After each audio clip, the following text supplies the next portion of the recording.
Karnataka ബിഡതിക്ക് സമീപമുണ്ടായ KSRTC അപകടത്തിൽ പ്രതികരിച്ച് ഗതാഗത വകുപ്പ് മന്ത്രി CP ജോൺ.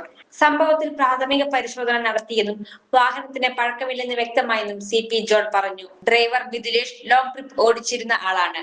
16 മണിക്കൂറുകൾക്ക് ശേഷമാണ് ഡ്രൈവർ സൈൻ ഓഫ് ചെയ്തതെന്നും മതിയായ വിശ്രമം ലഭിച്ചിരുന്നുവെന്നും മന്ത്രി പറഞ്ഞു. നിയമപ്രകാരം അപാകതയില്ല. ഇതുമായി ബന്ധപ്പെട്ട് ഉയരുന്നത് തെറ്റിദ്ധാരണജനകമായ കാര്യങ്ങളാണെന്നും മന്ത്രി പറഞ്ഞു. ഡ്രൈവർക്ക് മതിയായ വിശ്രമം ലഭിക്കാത്തത് അപകട കാരണമായി ആരോപണം ഉയർന്നിരുന്നു.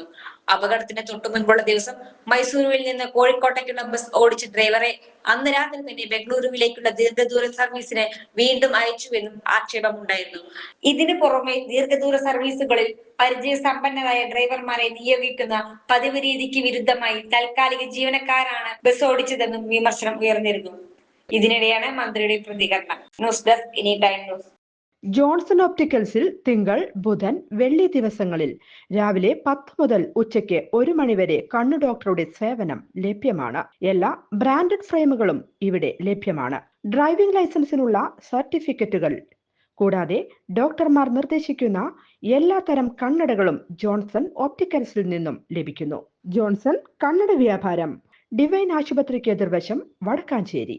കൂടുതൽ വാർത്തകൾക്ക് ഞങ്ങളുടെ ചാനൽ സബ്സ്ക്രൈബ് ചെയ്യുക. ഫേസ്ബുക്ക് ഫോളോ അപ്പ് ചെയ്യുക. വാർത്തകൾ വേഗത്തിലറിയാൻ എനി ടൈം ന്യൂസ്.